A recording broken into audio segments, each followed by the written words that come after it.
The technology, whoever made it, is something that really couldn't be recreated. And there's so much in the skull that the more you study it, the more unusual it is. So, would you rotate it for the camera, please? Would you mind? Just very slowly. In what way do you think it's so? The technology is so special. Could you explain what you mean by that? The technology. Well, the fact is, could it be created today if we had a crystal this big? Well, it would. The problem is the carving of the jaw, and that's what is so exciting and messes up the scientists. The scientists want to come in. They made tests and they found they couldn't find any kind of tool marks or anything on the whole skull, but there were some around the jaw and the teeth. But when Dolan cracked the tooth when it was at Hewlett-Packard, he did restoration on it to repair it. So it's hard to say where the markings came from, but the thing is, even so, the thing that blows the scientist's mind is the fact is they can't figure out how the skull was separated. And it being separated, and with Hewlett-Packard's test, the top half of the skull and the jaw are the same piece of crystal. And and that right there, how they could separate the two with technology even today would be pretty much impossible. And the fact is how they put prisms inside the skull, how they put the lenses in there that work through the eye to the eye sockets, that would take like zero gravity to try to do it today.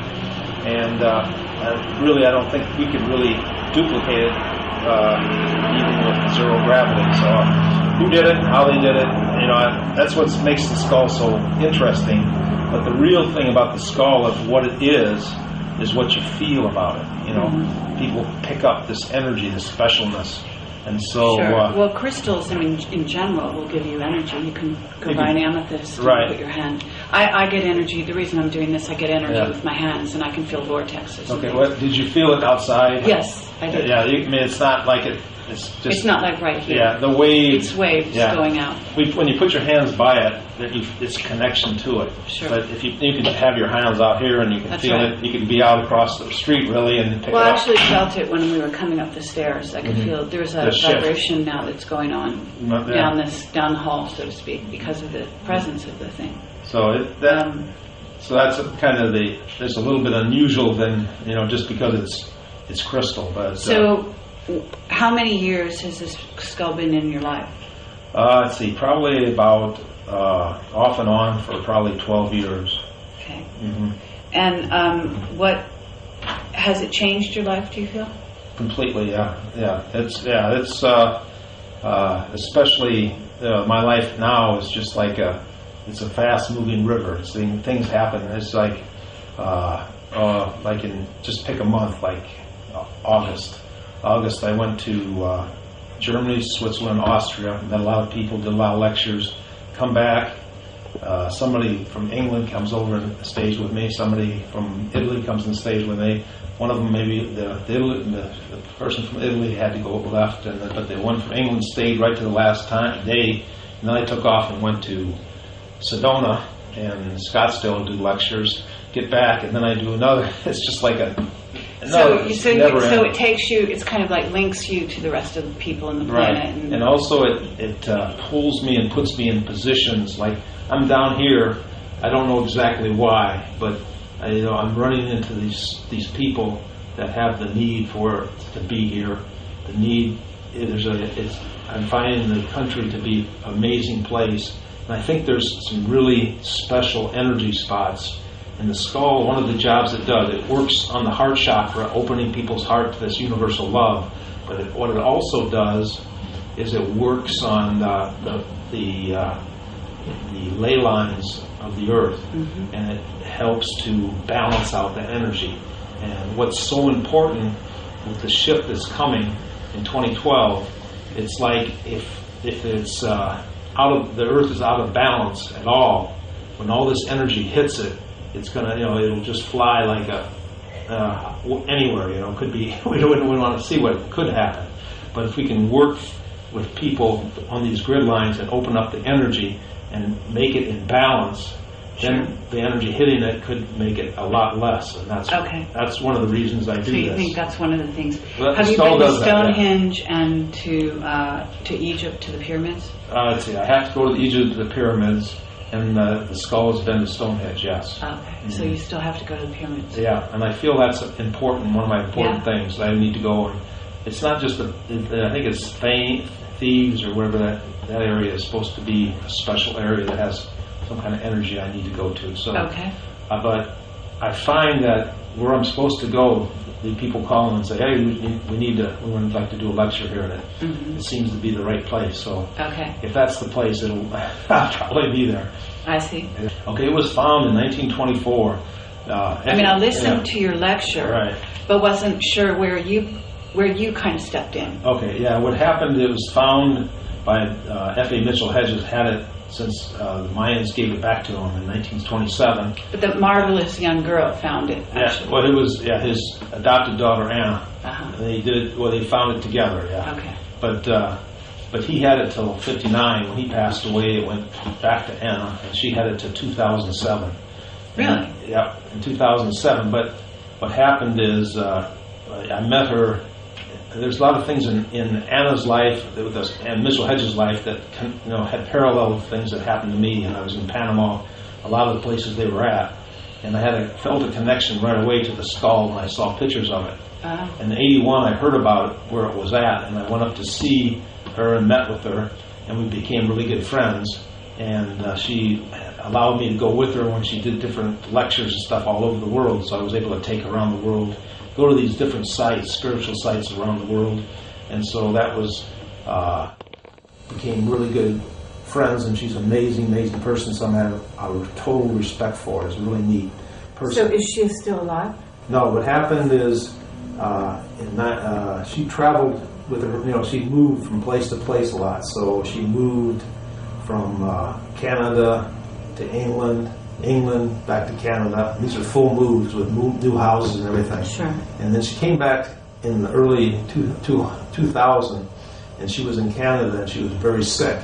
And I talked to her on the phone, and I said, there was no one really around her at the time, so I said, come to Indiana and I'll take care of you. And she decided to do that, and she came down there, and she spent the last 8 years of her life with me, and I took care of her, and she taught me what she wanted to be done with the skull, how it was supposed to be handled, and what she believed in. And so I gave my word, and that's what I'm doing right now, is carrying out my word. My word was that I would take the skull and make it available to people that felt the importance of it, okay? People that felt that not everybody is drawn to the skull, but some people are really drawn to the skull, and they come from all over. So by opening it up to those people, that's part of what my promise that I promised to her, and that's what I'm doing. Okay. And what is, was there a religious significance for Anna and the skull? And the skull. Well, you know what, Anna and myself, I'm a very spiritual person. I feel the connection to God very closely and very importantly. I'm not, at this point in my life, a religious person in the fact I don't believe in the dogma of religion, but I work on the spirituality and working on, I believe that the true essence of religion is inside in the person, and going into that person and finding that connection is what I feel it's all about. And the skull is a tool for mankind. The Mayas believed it was a god to them. It was like their god had returned. But what it really is, it's a tool to open the heart to that universal love. So I feel the connection with the skull, and I feel spiritually, if I can help people, if I can help the world and use the tool to do it, that's what I feel is a very important job. Did Anna believe in the spiritual side, or did she believe in a more religious side? No, Anna was a very spiritual person. Okay. As a matter of fact, we had friends that they had this one friend. She was a secretary for the Mother Teresa, and worked with Mother Teresa for a while. And she met Anna. She said Anna had the same vibration as Mother Teresa, and that's how she was. She was a person that if you met her, it's like you knew her all your life, and she made you feel that way. Okay. But she also, she was very connected to the other side. Mm-hmm. So connected, it's just like in the last part of her life, there was so much psychic and different forces around her. It was just like unbelievable. It's like it was the veil between the other side and her, where it's just so close. It was just like it was popping through. It was pretty amazing. But so she was a very spiritual person and very special. So did she ever talk about any beings that were associated with the skull? Oh yes, yeah. She felt there is different beings that have connection with the skull, and they're the ones that work through it. And the Mayans are very connected to the skull. The Mayans of Lubantun, that area, they're a Mayan group that's different than the average Mayan. And they have connections with the ETs, and they have connections with the skulls. And okay, do you know which ETs? Let's see. I wouldn't say probably the Pleiades is probably the ones. Okay. Yeah. Tall blondes. Tall blondes, yeah. And where were you from originally? Indiana. Really? Like Indiana Jones. Okay. Sounds good, right? I love adventure. That makes sense. I love adventure, yeah. Okay. All right. So, yeah, and that's life is an adventure with the skull. It keeps you really going, I'll tell you. So, in a sense, you didn't actually start your journey until 2007, would you say? No, my journey, started, as far as taking it around and doing stuff with people, it really started after Anna passed away. She passed away on my birthday in 2007. Mm-hmm. Yeah, she found it on her birthday, her 17th birthday. Really? Yeah, and she passed it to me on my birthday. On your birthday? It wasn't my 17th though, but I won't go into that. But, surprise. Yeah. Kerry? Yes. I have one or two questions. I wonder if you could also capture me just briefly. Sure. With this Absolutely. beautiful object. We're here for a half hour. That's all we have here. So, and that may be just about. Oh, okay. Other people have booked sessions, is my understanding. Sure. I don't come from Indiana, but I've got the hat. Right? You got the hat, yeah. I was admiring that hat. That was cool. So, and I've been a little bit of an adventurer in my time. I'm very, very curious about the crystal boy. Yeah. Now, I'm certainly not going to be asking you any information about locations or plans or logistics, but what is your feeling of the importance of that? Because I feel it, there's these different objects are pieces of important in a puzzle, and the skull is an important piece, and also the crystal boy is an important piece. And there will be more. And when they come together, different things are very powerful things can happen. I'm not saying that the crystal boy, like each object has its special gift and special purpose. The crystal boy, we don't know exactly what it does, but I know it's probably a very important piece in this overall puzzle that we're working on. And you do have plans to retrieve this, I assume. And see what it is. Well, the way I want to retrieve it is, I could have retrieved it with NBC, which had been fine, but I think they would not have had the right thing for the skull. They would not have been the right energy. Right energy. Well, they wouldn't have gone to the right place. It would have probably been locked up into some. It needs to go with someone. I would find it, but it wouldn't be like, I want to keep the skull with me. I'd like to find it and have it go with some of the spiritual leaders. Maybe down in that area, as long as they're going to work together, so we can work on this involvement that we're working on. Yes. But you do have some kind of a plan for how you're going to handle that. Yeah. Because my sense I have a plan. This is important. Yeah, I do have a plan, and it's just this year has been one thing after another, and I thought I'd been able to do it by now, but I just haven't had the chance. This is a serious offer, and you must have heard this from many other people. If you want anyone to follow you around with a camera, we're equipped to do this, and it would be a huge privilege for us. We did interview somebody. Her name is Miriam Delicato, and they are talking about having a major gathering of the peoples of the planet, mainly with the Hopi and the Mayan, coming forward and talking about the prophecies. And they feel also that indigenous people everywhere should be sort of connecting with this gathering. And the crystal skull may be an important ingredient in that. So I'm just throwing that out with you. This would be happening in Hopi land, and I wonder if you have been to the Hopi. Well, I'm a very good friend and someone I really care about, respect, is Grandfather Martin, and he's the elder, and he's the prophet for the Hopi Nation. Okay. And so, I am very much for the Hopis, and I believe in their work and what they're doing. And have you brought the skull to the Hopi? Yes, I have. That was one of my... Oh, really? Yeah, that's one of the things that I was drawn to do, and we did that this year. Okay. And we met with them several times. Just a matter of fact, the last time was just 2 weeks ago. Oh, really? Okay. Yeah. So you were probably right near me. I now live in Sedona. Sedona, okay. Yeah, I was in Sedona. I was in Because I thought I heard that you'd been around. Yeah, I was in Scottsdale. Well, let's see. 2 weeks ago, I was in. It wasn't even 2 weeks ago. It was last week. I was in Sedona. I was in Angel Valley doing a lecture for Angel Valley. Okay. But 2 weeks before that, I was in Scottsdale, and then from Scottsdale, I went to up to Sedona, and we did some work with the Hopi and stuff. It was pretty interesting. Very good. Did you ever hear of the crystal orb? No. No. Crystal orb is a very special thing. It was found in about 30 years ago by a gentleman called Ray Brown. If you look on some of the internet, you could probably find some of that. He was really big at the time. But Ray Brown was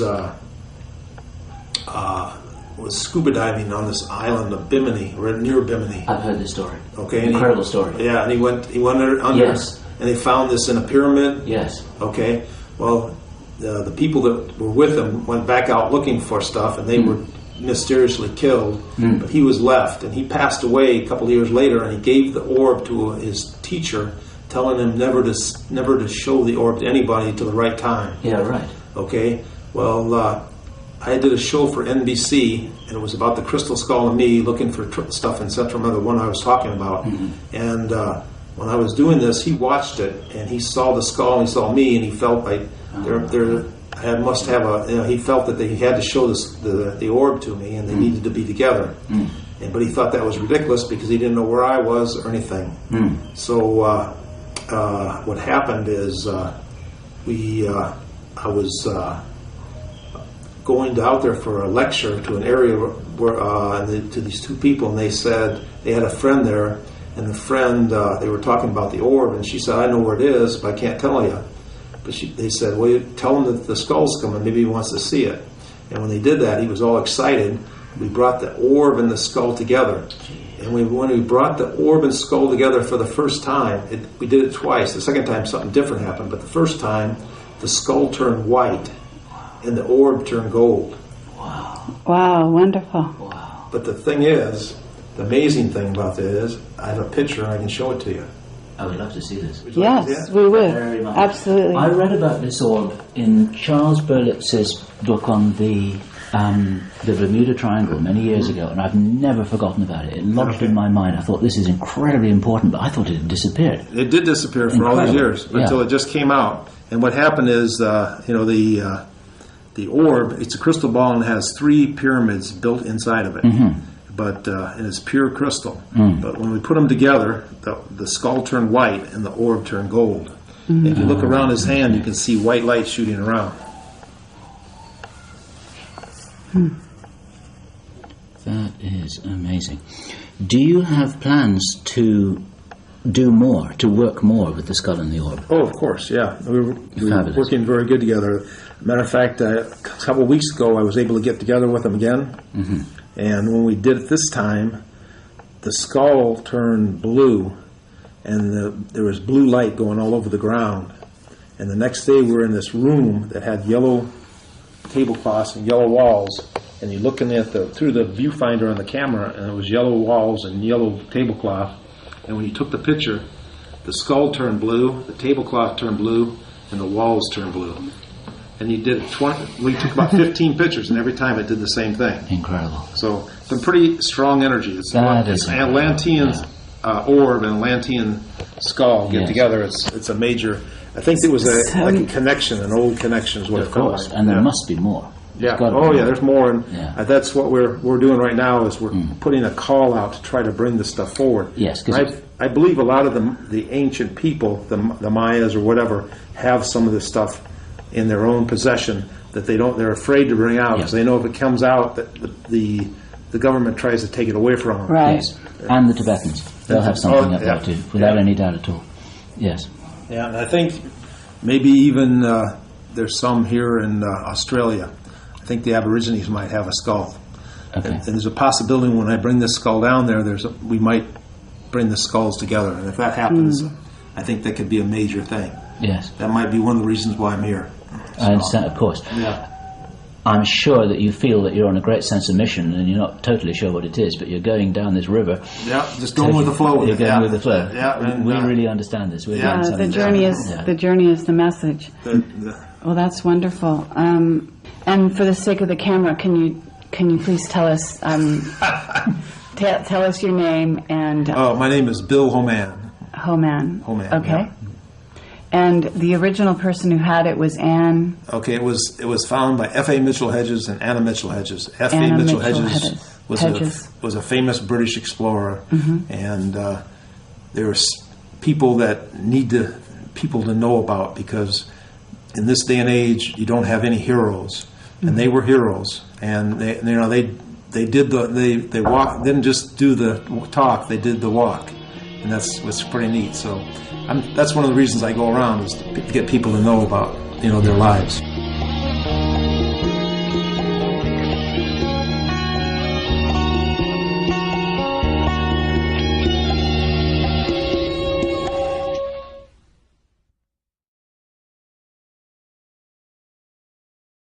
Let's see, probably about off and on for probably 12 years. Okay. Mm-hmm. And what has it changed your life, do you feel? Completely, yeah. It's especially my life now is just like it's a fast-moving river. Things happen. It's like in, just pick a month, like August. August, I went to Germany, Switzerland, Austria. Met a lot of people, did a lot of lectures. Come back. Somebody from England comes over and stays with me. Somebody from Italy comes and stays with me. One of them, maybe the person from Italy had to go left, but the one from England stayed right to the last day. And then I took off and went to Sedona and Scottsdale to do lectures. Get back, and then I do another. It's just like so it takes you. It's kind of like links you to the rest of the people in the planet. Right. And also it pulls me and puts me in positions. Like I'm down here. I don't know exactly why, but I'm running into the jaw, and that's what is so exciting and messes up the scientists. The scientists want to come in. They made tests, and they found they couldn't find any kind of tool marks or anything on the whole skull, but there were some around the jaw and the teeth. But when Dolan cracked the tooth when it was at Hewlett-Packard, he did restoration on it to repair it. So it's hard to say where the markings came from. But the thing is, even so, the thing that blows the scientist's mind is the fact is they can't figure out how the skull was separated.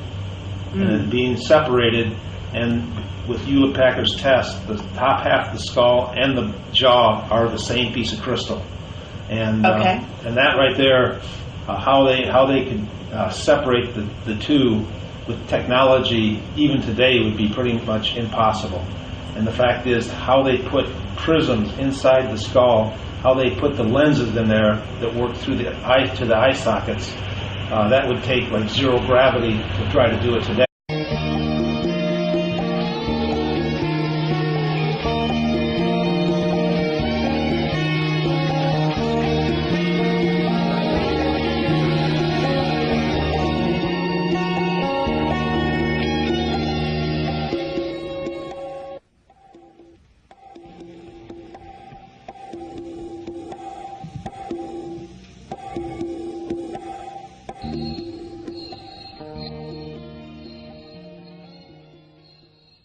The technology, whoever made it, is something that really couldn't be recreated. And there's so much in the skull that the more you study it, the more unusual it is. So, would you rotate it for the camera, please? Would you mind? Just very slowly. In what way do you think it's so?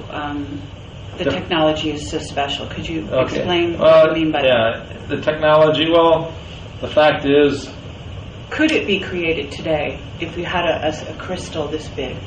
Well, it would. The problem is the carbon. These people that have the need for to be here, the need. I'm finding the country to be an amazing place, and I think there's some really special energy spots in the skull. One of the jobs it does, it works on the heart chakra, opening people's heart to this universal love. But what it also does is it works on the ley lines of the earth, and it helps to balance out the energy.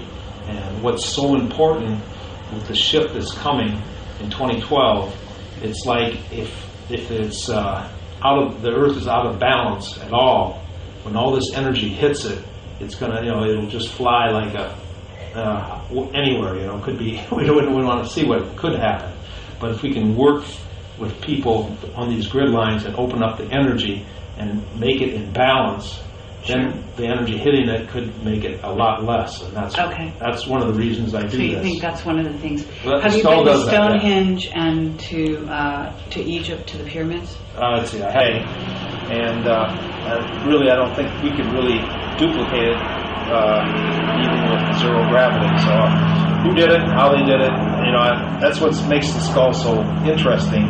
But the real thing about the skull of what it is what you feel about it. People pick up this energy, this specialness. And so, well, crystals, in general, will give you energy. You can go buy an amethyst and put your hand. I get energy. The reason I'm doing this, I get energy with my hands, and I can feel vortexes. Okay, did you feel it outside? Yes, I did. Yeah, it's not like it. It's just. It's not like right here. Yeah, the waves. It's waves going out. When you put your hands by it, it's connection to it. Sure. But if you can have your hands out here and you can feel it, you can be out across the street really and pick it up. Well, I actually felt it when we were coming up the stairs. I could feel there's a vibration now that's going on down the hall, so to speak, because of the presence of the thing. So so that's kind of there's a little bit unusual than just because it's crystal, but so. How many years has this skull been in your life?